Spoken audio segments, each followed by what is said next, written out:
سورہ بقرہ کی آیت نمبر 55 سے 57 تک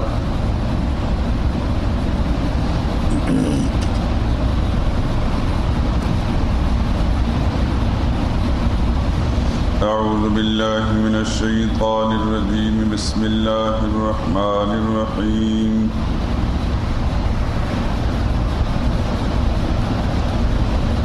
وَإِذْ قُلْتُمْ يَا مُوسَى لَن نُّؤْمِنَ لَكَ حَتَّى نَرَى اللَّهَ جَهْرَةً فَأَخَذَتْكُمُ الصَّاعِقَةُ وَأَنتُمْ تَنظُرُونَ ثُمَّ بَعَثْنَاكُم مِّن بَعْدِ مَوْتِكُمْ لَعَلَّكُمْ تَشْكُرُونَ وَظَلَّلْنَا عَلَيْكُمُ الْغَمَامَ وَأَنزَلْنَا عَلَيْكُمُ الْمَنَّ وَالسَّلْوَىٰ كُلُوا مِن طَيِّبَاتِ مَا رَزَقْنَاكُمْ وَمَا ظَلَمُونَا وَلَٰكِن كَانُوا أَنفُسَهُمْ يَظْلِمُونَ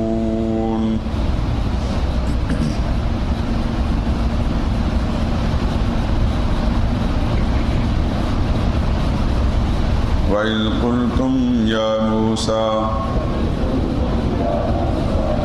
اور جب تم لوگوں نے کہا اے موسیٰ علیہ السلام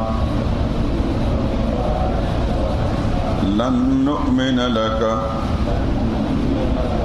ہم ہرگز یقین نہیں کریں گے آپ کا حتی نری اللہ جہرۃ جب تک دیکھ نہ لیں اللہ کو سامنے فَأَخَذَتْكُمُ الصَّاعِقَةُ پھر پکڑ لیا تم کو کڑک نے وَأَنْتُمْ تَنْظُرُونَ اور تم دیکھ رہے تھے ثُمَّ بَعَثْنَاكُمْ پھر اٹھا کھڑا کیا ہم نے تم کو من بعد موتکم تمہارے مرنے کے بعد لعلکم تشکرون تاکہ تم احسان مانو وَظَلَّلْنَا عَلَيْكُمُ الْغَمَامَ اور سایہ کیا ہم نے تم پر بادل کا وَأَنزَلْنَا عَلَيْكُمُ الْمَنَّ اور اتارا تم پر من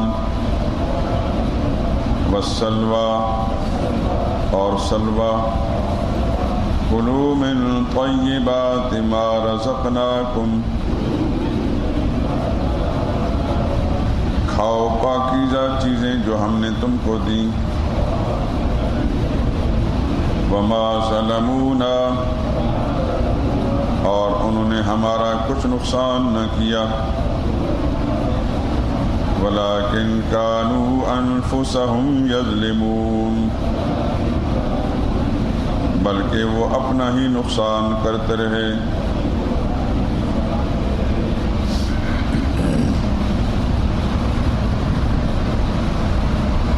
اس پورے رکوع کا حاصل جو شروع میں نے بتایا تھا کہ بنی اسرائیل کے جو مختلف انواع اور اقسام بیان کیے گئے ان میں سے نوع اول اس کا ذکر آیا ہے ان آیات میں یہ کل 16 آیات کریمہ ہیں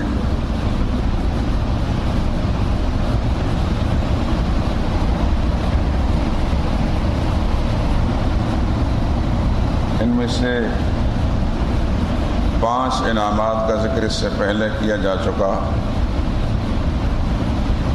کل 8 انعامات اس رکوع میں بیان کیے جائیں گے اور 2 عذابوں کا ذکر ہوگا اور انعامات کے یاد دلانے کا مقصد یہ ہے کہ تاکہ انہیں احساس پیدا ہو کہ جس اللہ نے اتنے انعامات ہم پر کیے ہمارا بھی فرض بنتا ہے کہ اس کے شکر گزار بنیں اور شکر گزار بننے کا طریقہ یہ ہے کہ اللہ کے فرما بردار ہوں اور اللہ کے بھیجے ہوئے پیغمبر کی نافرمانی اور حکم عدولی نہ کریں 5 انعامات کا ذکر اس سے پہلے ہو چکا ہے۔ ان آیات میں 6 اور 7 انعامات کا ذکر ہے۔ وَإِذْ قُلْتُمْ يَا مُوسَىٰ لَن نُّؤْمِنَ لَكَ حَتَّىٰ نَرَى اللَّهَ جَهْرَةً، جب تم نے کہا اے موسیٰ ہم ہرگز آپ کا یقین نہ کریں گے جب تک اللہ کو سامنے نہ دیکھیں۔ یہ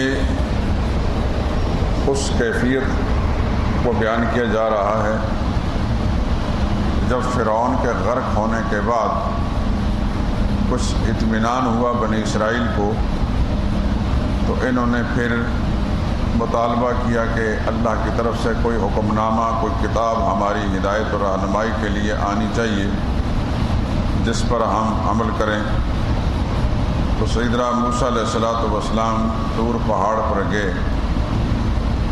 اور وہاں سے کتاب جب انہیں ملی، پیچھے سے بنی اسرائیل میں سے ایک سنار سامری نام کا بڑا چالاک عیار آدمی تھا، اس نے ایک بچڑے کو سونے کو ڈھال کر بچڑے کی شکل بنا کر اس کے اندر وہ مٹی ڈالی جو جبریل امین کے گھوڑے کے قدموں سے اس نے اٹھائی تھی۔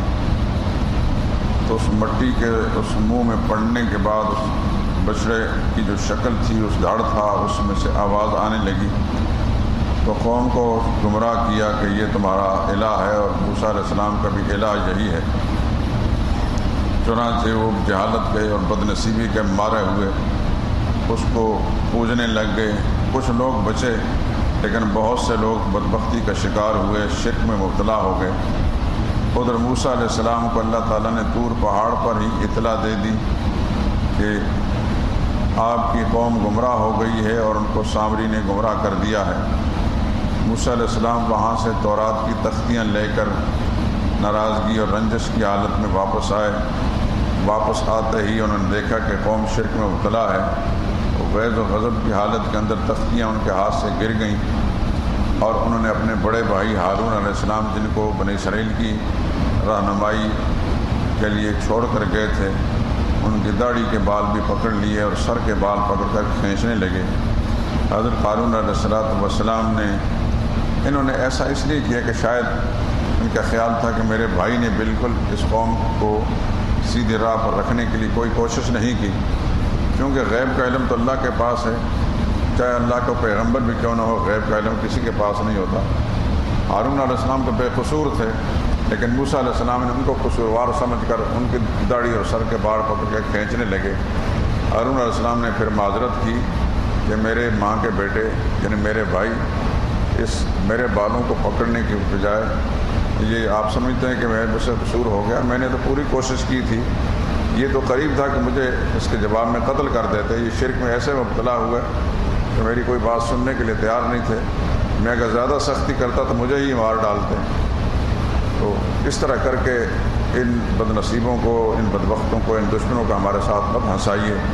موسیٰ علیہ السلام نے ان کے سر داڑھی کے بال چھوڑ دیے اور پھر اللہ تعالیٰ سے معافی مانگ رہے، یا اللہ مجھے بھی معاف کر دے، میرے بھائی کو معاف کر دے۔ موسیٰ علیہ السلام باقی تفصیل آپ سن چکے ہیں کہ وہ ان کا بچڑا جو ہے اس کو بھی جلا ڈالا گیا، اور سامری کو بھی ایسی کوڑ کی بیماری لگ گئی کہ کوئی آدمی ان کا قریب آتا تو کہتا اللہ میں ساسا مجھے مت چھوئیے، اتنی تکلیف ہوتی۔ اس طرح اللہ پاک نے ذلیل کر کے اس کو مارا۔ تو موسیٰ علیہ السلام جو تورات لے کر آئے تو بنی اسرائیل کے کچھ لوگ کہنے لگے کہ آپ کہتے ہیں یہ اللہ کی کتاب ہے، اس کے اندر تو کچھ بڑے سخت قسم کے احکام ہیں، ہم نہیں سمجھ سکتے کہ اللہ تعالیٰ نے ایسے احکام دیے ہوں گے، اللہ اتنی سختی نہیں کرتا۔ یہ ایسا ہی ہے جیسے کہ اس زمانے میں آپ کچھ مغرب زدہ قسم کے لوگ اور اسلام بیزار لوگوں کو دیکھتے ہیں کہ اسلام کے احکام کو کہتے ہیں یہ تو بڑے سخت قسم کے، یہ مولوی کی گھڑی باتیں، اللہ تعالیٰ بڑے غفور رحیم ہے، اللہ تعالیٰ ایسی سخت باتیں نہیں کرتے۔ اصل میں کیونکہ نیت میں فطور ہوتا ہے اور ہندو کلچر سے متاثر ہوتے ہیں، کچھ عیسائیت سے متاثر ہوتے ہیں، کچھ انگریزوں کے غلام ہوتے ہیں، انہی کے شاگرد ہوتے ہیں، انہی کی بولی بولتے ہیں، اسلام کے احکام ان کو بڑے شاق اور بڑے سخت ناگوار نظر آتے ہیں، حالانکہ کوئی چیز بھی احکام شاقہ میں سے نہیں، اس لیے کہ جتنے فیصلے اللہ نے وحی کے ذریعے سے اتارے ہیں انسان کی فطرت کے مطابق اتارے ہیں۔ ایسا کبھی نہیں ہو سکتا کہ اللہ تعالیٰ نے انسان کے لیے وہ احکام بھیج دیے جو انسان برداشت نہ کر سکے۔ یہ کوئی انسان کی گھڑی ہوئی بات ہے تو نہیں کہ کل اس کو ترمیم کرنے کی ضرورت پڑے کہ نہیں یہ قوم اس کو برداشت نہیں کر سکتی۔ جس انسان کو خالق کائنات نے پیدا کیا ہے وہ اس کی فطرت سے، اس کی برداشت سے واقف ہے، اس لیے اس نے احکام جو نازل کیے وہ اس کی فطرت کے عین مطابق پیدا کیے۔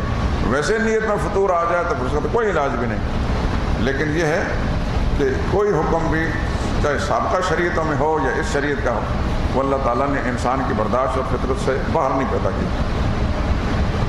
چنانچہ ان بدبختوں نے چونکہ ایک عرصہ وہ فرعونیوں کے ساتھ رہ کر ان کے طور و طریق سے متاثر تھے، فرعونی قوم جو شرک اور کفر میں مبتلا تھی اس سے کچھ متاثر، جیسے ہی آپ دیکھتے ہیں جیسے کہ آج یہ پاکستان کے اندر رہنے والے نام نہاد مسلمان، سارا کلچر ان کا ہندوؤں والا ہے، یہ تیجا 7واں 10واں 40واں یہ برسی، یہ ساری کی ساری اسلام کی باتیں تو نہیں، یہ سب کافروں کے ہندوؤں کی باتیں ہیں، لیکن وہ اختیار کی نہیں، کیا ان پڑھ اور کیا پڑھا لکھا، کسی پڑھا لکھا نام نہاد جو اس کے ہم کو میت ہو جاتا ہے، تیسرے دن پھر تیجا ہوتا ہے، پھر 7واں بھی 40واں بھی ہوتا ہے، یہ سارا کچھ ہوتا ہے، برسی بھی ہوتی ہے، یہ سب کافروں کا طریقہ ہے، مسلمانوں کا طریقہ نہیں۔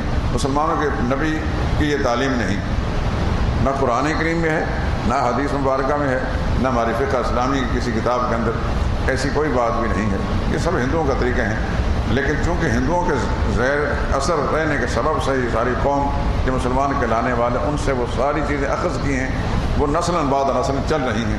اسی طریقے سے آپ دیکھ رہے ہیں کہ جو انگریزی تعلیم یافتہ لوگ ہیں وہ انگریزی مزاج رکھتے ہیں، اسی انداز سے گفتگو کرتے ہیں، اسی قسم کے طور طریقے اختیار کرتے ہیں، وہی کلچر ان کو پسند ہے، وہ وضع قطع، وہی لباس، وہی شکل صورت انہیں پسند ہوتی ہے، اس کو اپناتے ہیں۔ اسلام کی باتیں انہیں اوپری اور ناگوار قسم میں نظر آتی ہیں۔ یہی حال بالکل بنی اسرائیل کا تھا کہ وہ فرعونیوں سے متاثر تھے اور وہ کافرانہ طور و طریق ان کے تھے، تو تورات کے احکام کو دیکھ کر کے لیکن یہ تو بڑے سخت قسم کے احکام ہیں، ہم نہیں سمجھتے کہ یہ اللہ تعالیٰ نے بھیجے ہوں گے، آپ اپنی طرف سے کہہ رہے ہیں۔ اور اگر فرض کرو آپ کہتے ہیں کہ اللہ ہی کا کلام ہے، تو جب تک ہم اپنے کانوں سے نہیں سنیں گے اللہ تعالیٰ کا کلام، اس وقت تک نہیں مان سکتے۔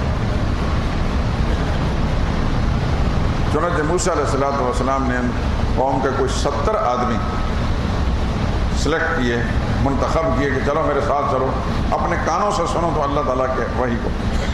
صفحہ 218 دیکھیں ذرا۔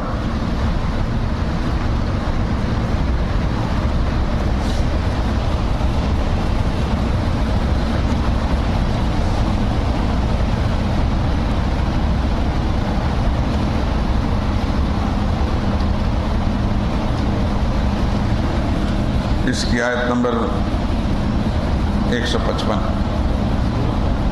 سورہ اعراف، آخری 2 سطریں صفحے کی۔ وَاخْتَارَ مُوسَىٰ قَوْمَهُ 70 رَجُلًا لِمِيقَاتِنَا، چن لیے موسیٰ علیہ السلام نے اپنے قوم میں سے 70 آدمی ہمارے وعدے کے مطابق لانے کے لیے۔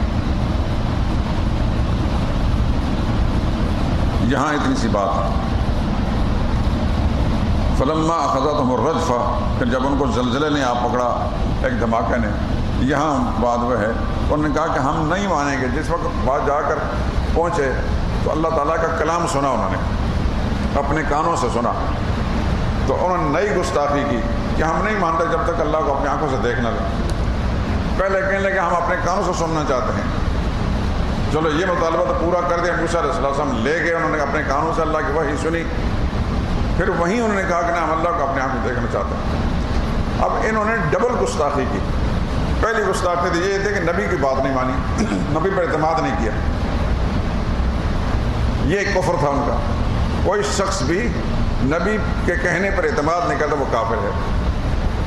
ایمانیات کے جو اصول ہیں ان میں سے ایک اصل یہ ہے کہ نبی کے اعتماد پر مانا جائے۔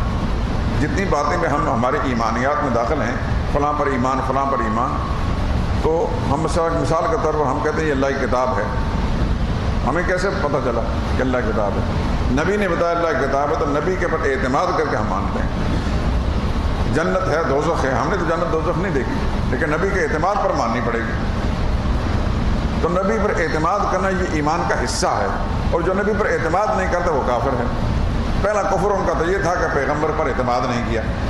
دوسرا کفر انہوں نے یہ کیا کہ وہاں جاتا ہی یہ گستاخی کی کہ ہم اللہ کو اپنی آنکھوں سے دیکھنا چاہتے ہیں۔ یہ بہت بڑا جرم تھا۔ چنانچہ جو ہی انہوں نے یہ کہا تو اللہ کا ایک دھماکہ ہوا خوفناک قسم کا، اور وہیں ہلاک ہو گئے۔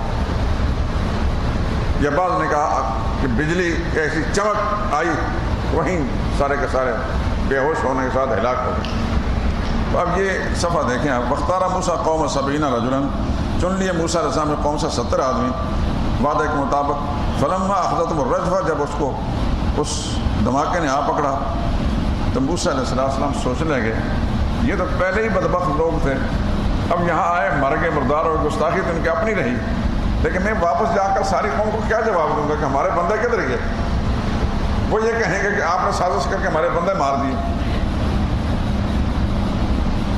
تو موسیٰ علیہ السلام اللہ سے درخواست کرنے لگے، رب لو شئت اہلکتہم من قبل، اے اللہ تو چاہتا تو اس سے پہلے ان کو ہلاک کر دیتا، وإیایا مجھ کو بھی، اتہلکنا بما فعل السفہاء منا، کہ ہم میں سے بے وقوف احمقوں نے جو کام کیا اس کی وجہ سے سب کو ہلاک کرنا چاہتے ہیں۔ چنانچہ موسیٰ علیہ السلام کی اس درخواست پر اللہ پاک نے پھر ان کو زندہ کیا، اس خیال سے کہ میں واپس جاؤں گا۔ وہ پہلے ہی سرکش قسم کے باقی قسم کے لوگ ہیں، انہوں نے نئے سرے سے ایک نیا فتنہ کھڑا کر لینا۔ چنانچہ یہاں اب اس آیت کو دیکھیں، انہوں نے کہا ہم آپ پر یقین نہیں رکھیں گے جب تک اللہ کو اپنی آنکھوں سے دیکھ نہ لیں۔ فاخذتکم الصاعقۃ، تو پھر آگ کے آ لیا تم کو بجلی نے، کڑک نے، یا ایسا دھماکہ ہوا کہ دھماکہ سے ان کے کلیجے پھٹ گئے۔ وانتم تنظرون، یہ ساری ہلاکت کا منظر تمہاری آنکھوں کے سامنے تھا۔ ثم بعثناکم من بعد موتکم، پھر ہم نے اٹھا کھڑا کیا تم کو تمہارے مرنے کے بعد۔ موسیٰ علیہ السلام نے دعا مانگی، یا اللہ میں واپس جا کے اس قوم کو کیا جواب دوں گا؟ تو اللہ تعالیٰ نے اپنی رحمت کے ساتھ پیغمبر کی دعا سے ان مرداروں کو پھر زندہ کیا، پھر ان کی زندگی آثار پیدا ہوئے، اور مر جانے کے بعد دوبارہ زندگی کے آثار پیدا نہیں، ناممکن بات نہیں۔ آپ کے سامنے حضرت عزیر علیہ السلام کا قصہ موجود ہے۔ عزیر علیہ السلام ایک بستی پر گزرے، ایک گدھے پر سوار تھے، کھانے کا سامان سامنے لیا ہوا تھا، تو وہاں دیکھا تو بستی بالکل ساری جس طرح زلزلہ آ کر ساری بستی ٹوٹ پھوٹ کا شکار ہو جاتی، ساری مکانات گرے ہوتے ہیں۔ دل میں خیال ہے انا یحیی ھذہ اللہ بعد موتہا، کل تک یہ بستی آباد تھی، ایسا ممکن ہے کہ دوبارہ پھر کبھی آباد ہو سکتی ہے؟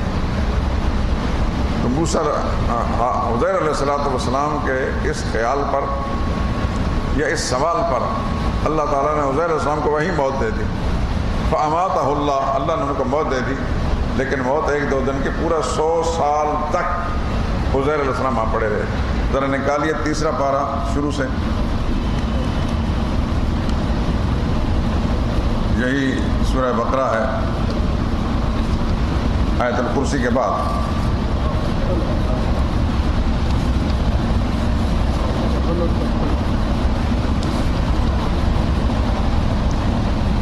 صفحہ 54 کی آخری سطر کا آخری ٹکڑا ہے۔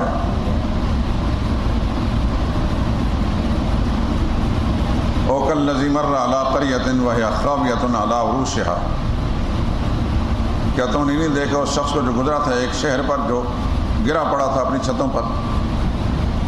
قال انا یحیی ھذہ اللہ بعد موتہا، وہ کہنے لگے کیوں کر اللہ زندہ کرے گا اس کو مرنے کے بعد، یعنی اس کے برباد تباہ ہونے کا دوبارہ پھر کبھی آباد ہوگا۔ فاماتہ اللہ، پھر اللہ نے موت دے دی اس کو، 100 عام، پورے 100 برس تک۔ ثم بعثہ، پھر اللہ نے اس کو اٹھایا، زندہ کیا۔ تو اللہ نے پوچھا کم لبثت، یہاں کتنی دیر ٹھہرے رہے؟ قال لبثت یوما او بعض یوم، وہ بندہ کہنے لگا میں ایک دن یا آدھا دن ٹھہرا۔ معلوم ہوتا کہ مرنے کے بعد کے حالات کسی کو معلوم نہیں ہوتے، چاہے پیغمبر کیوں نہ ہو۔ یہاں کہتے ہیں چڑیا چڑیا کو پتہ چل جاتا ہے۔ یہ ساری باتیں قرآن کے خلاف ہیں، سب من گڑھ گھڑنتو باتیں ہیں۔ جعلسازوں نے حدیث کے نام پر روایتیں گھڑی اور روایتیں پھر کتابوں کے اندر آ گئیں.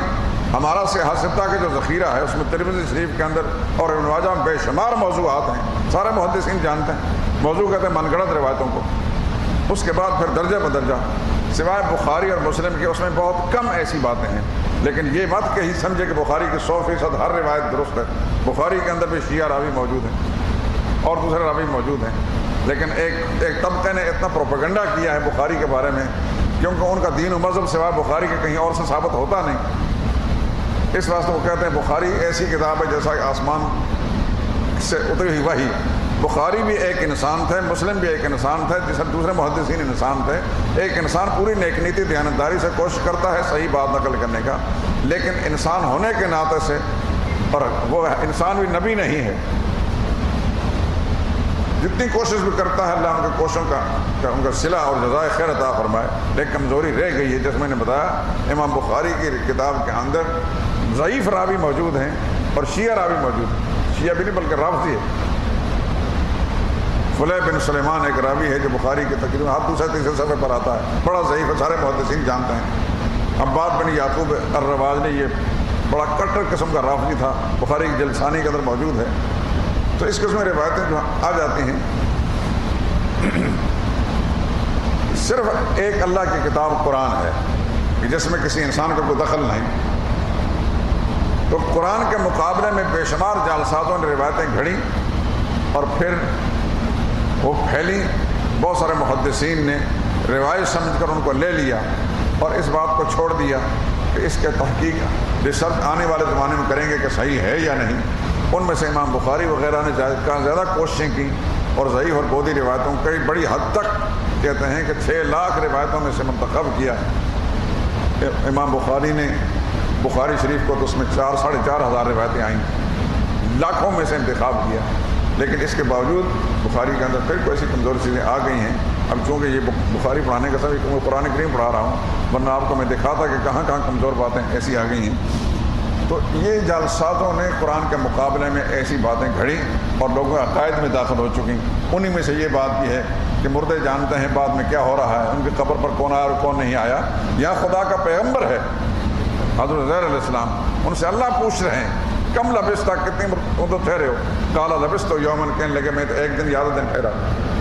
پوچھنے والا رب العالمین, جواب دینا خدا کا پیغمبر. نہ وہاں غلط بیانی ہو رہی, نہ یہاں غلط بیانی ہو رہی ہے. معلوم ہوتا ہے کہ مر جانے کے بعد, دنیا سے چلے جانے کے بعد کے حالات کا کسی کو پتہ بھی نہیں ہوتا. عیسیٰ علیہ السلام کا ذکر آگے آئے گا 6 پارے کے اندر. عیسیٰ علیہ السلام سے پوچھا جائے گا انت قلت للناس اتخذونی امی الہین من دون اللہ, کیا آپ نے کہا تھا کہ مجھے اور میری ماں کو 2 الہ بنا لینا اللہ کو چھوڑ کر؟ عیسیٰ علیہ السلام اللہ کے سامنے ہاتھ جوڑ کر کھڑے, یا اللہ سبحانک تو پاک ہے, میں ایسی بات نہیں کہہ سکتا. میں نے اگر ایسی بات کہی ہوتی تو آپ کو پتہ ہوتا. ما قلت لهم الا ما امرتنی, میں نے تو ان کو صرف وہی بات کہی جو اللہ تیرا حکم میں ملتا تھا. فلما توفیتنی, جب تو نے مجھے اٹھا لیا, کنت انت الرقیب علیہم, پھر مجھے نہیں پتا دنیا میں کیا ہوتا رہا. وانت علی کل شیء شہید, کیونکہ ہر چیز پر حاضر ناظر سے تو ہی ہے. تو قرآن کریم کے اندر بہت سے انبیاء کرام کے تذکرے موجود ہیں, یہ آپ کے سامنے ہے. تو اسی طریقے سے اس قوم کو مر جانے کے بعد, موت دینے کے بعد دوبارہ اللہ تعالیٰ نے زندہ کیا, اور اللہ کے لیے یہ ناممکن نہیں. کسی کو موت دینے کے بعد اس دنیا میں دوبارہ زندہ کر دینا ناممکن نہیں. جیسا ساری کائنات کو موت دینے کے بعد قیامت دن اللہ تعالیٰ دوبارہ زندہ کریں گے, یہ قرآن کریم کے اندر موجود ہے. یہ مسلمانوں کا متفقہ اجماعی عقیدہ ہے, اس میں کوئی شک اور شبہ کی بات نہیں. اس طرح اس دنیا میں کسی بعض جزوی واقعات ایسے ہوئے ہیں, جیسے موسیٰ علیہ السلام کے قوم کو 70 آدمی ان کو موت دے دی, ہلاک ہو گیا اپنی گستاخیوں وجہ سے, پھر اللہ نے موسیٰ علیہ السلام کی دعا سے ان کو زندہ کر دیا. اسی کو قرآن کریم کی اس آیت کے اندر ثم بعثناکم من بعد موتکم, پھر ہم نے تم کو تمہارے مر جانے کے بعد زندہ کیا. لعلکم تشکرون, تاکہ تم شکر ادا کرو, احسان مانو. یہ میرا بھی ایک احسان تھا. 7واں انعام وَظَلَّلْنَا عَلَيْكُمُ الْغَمَامَ. یہ جتنی بھی آیات ہیں ان کا ایک پیچھے لمبا پس منظر ہے. جس وقت فرعونی ہلاک ہو گئے, غرق ہو گئے, تو یہ واپس آ کر مصر میں آباد ہو گئے. موسیٰ علیہ السلام نے تورات بھی ان کو لا کر دے دی, سارا کچھ ہوا. ان کو موسیٰ علیہ السلام نے فرمایا کہ دیکھو تمہارا اصلی وطن ملک شام ہے، کیونکہ ابراہیم علیہ السلام تمہارے جد امجد ہیں۔ ابراہیم علیہ السلام کا وطن ملک شام تھا، اسحاق علیہ السلام کا بھی شام تھا، یعقوب علیہ السلام کا بھی شام تھا۔ صرف یوسف علیہ السلام آ کر یہاں مصر میں آباد ہوئے تو اس کی وجہ سے تم لوگ بھی آباد ہو، لیکن اصل وطن تمہارا شام ہے۔ اس وقت ملک شام پر ایک ظالم قوم عمالقہ مسلط ہو چکی ہے، تو تم جاؤ اپنے اس ملک کو آزاد کرو، جاؤ اپنے ملک کو آزاد کرو اور جہاد کرو اس قوم کے خلاف۔ اور پھر ان کو بھیجا کہ کچھ افراد بھیجے جا کر وہاں کے حالات، کچھ لوگ وہاں گئے، انہوں نے دیکھا کہ ملک شام تو بڑا خوبصورت ملک ہے، واقعتاً بڑا سرسبز شاداب زرعی ملک ہے، پھل ہیں بے شمار، بہت خوبصورت سرزمین ہے۔ کسی کو اللہ تعالیٰ نے قرآن کریم ارض مبارکہ کہا، ارض مقدسہ بھی کہا ہے، مقدس سرزمین ہے، مبارک سرزمین ہے۔ تو کچھ لوگوں نے آ کر وہاں کی ساری خوبیاں بیان کی، بڑا خوبصورت ملک ہے۔ کچھ لوگوں نے کہا کہ خوبصورت تو ہے لیکن اس ملک پر بڑے سخت قسم کے قوم مسلط ہے، ہم مقابلہ نہیں کر سکیں گے۔ بنی اسرائیل پہلے ہی بزدل تھے، انہوں نے کہا جی یہ بڑا مشکل کام ہے۔ اس صفحہ 143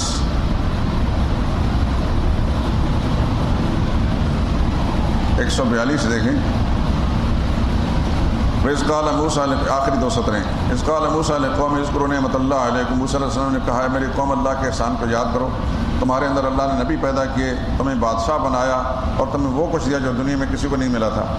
یا قوم میری قوم ادخلوا الارض المقدسہ، داخل ہو جاؤ اس پاک زمین میں، التي كتب اللہ لکم، جو اللہ نے تمہارے لیے لکھ دی ہے، ولا ترتدوا، اور وہاں سے واپس نہیں لوٹنا، فتنقلبوا خاسرین، بلکہ تم نقصان مبتلا ہو جاؤ گے۔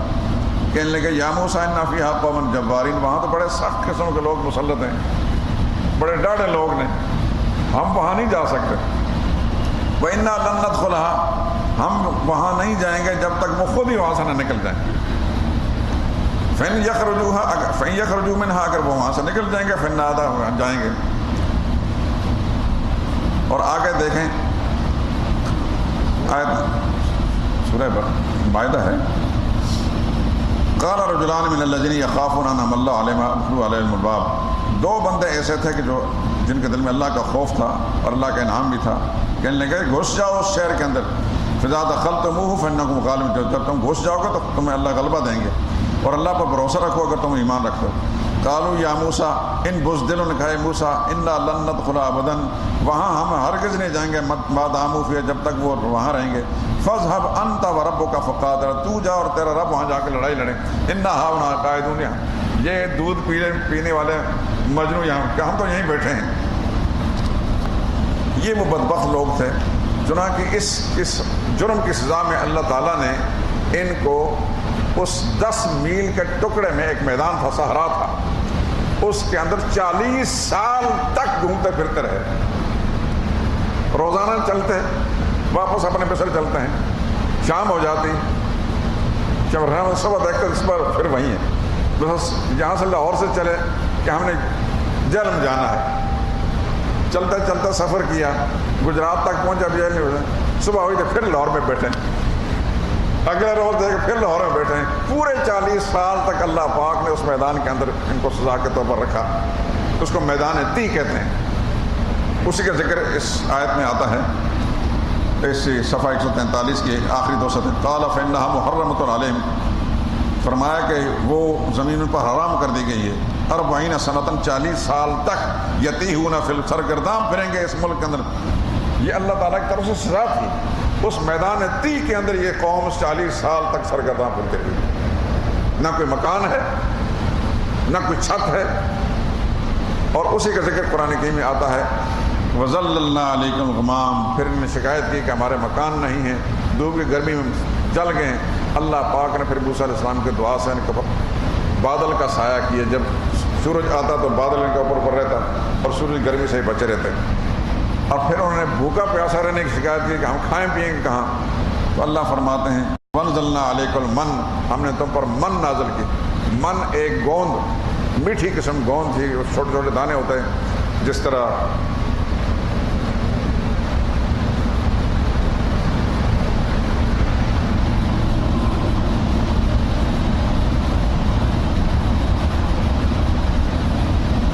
رائی کے دانے ہوتے ہیں اس ٹائپ کے۔ وسلوا، اور سلوا بٹیروں کو کہتے ہیں، چھوٹے چھوٹے پرندے ان کے پاس جمع ہو جاتے، ان کو آسانی سے پکڑتے، ان کو ذبح کرتے، ان کو کباب بناتے بغیر کسی مشقت کے۔ آسمان سے صبح کے وقت جس طرح اوس برستی ہے، اس طرح درختوں کے اوپر وہ ایک گوند سی جمع ہوتی ہے، بڑی میٹھی ہوتی تھی، اس کو اکٹھا کر کر کھاتے اور کسی قسم مشقت محنت کرنے کی ضرورت پڑتی، اور منہ کرارا کرنے کے لیے بٹیروں کا گوشت کھاتے رہتے۔ کلوا من طیبات ما رزقناکم، ہم نے کہا پاکیزہ چیزیں کھاؤ جو ہم نے تم کو دی ہیں، لیکن اس کے باوجود انہوں نے بجائے اس کے کہ اللہ تعالیٰ کے اس نعمت میں شکر ادا کرتے، انہوں نے ذخیرہ کرنا شروع کر دیا، من کو بھی اور سلوا کو بھی۔ وہ گوشت سڑنے لگا۔ حدیث میں آتا ہے حضور نے فرمایا گوشت کبھی خراب نہ ہوتا اگر بنی اسرائیل نے حرص کی بنا پر اس کو جمع کرنے کی کوشش نہ کی ہوتی۔ اس وقت سے جب گوشت سڑنا شروع ہوا تو اب اس کے بعد قیامت تک ایسا مسئلہ ہوگا، کچھ وقت گزرنے کے بعد گوشت سڑنا شروع ہو جاتا ہے۔ اللہ فرماتے ہیں ما ظلمونا، انہوں نے ہمارا کچھ نقصان نہیں کیا، ولکن کانوا انفسہم یظلمون، وہ بدبخت اپنے ہی نقصان کرتے رہے اور اپنے کو ظلم کرتے رہے۔ یہ ہے بنی اسرائیل کا حال جو قرآن کریم کے مختلف صورتوں کے اندر بکھرا پڑا ہے۔ اس مقام پر مختصر اشارے ہیں، لیکن میں دوسرے مقامات سے استدلال آپ کو بتا دیتا ہوں کہ یہاں اجمال ہے اور دوسرے مقام میں اس کی تفصیل موجود ہے۔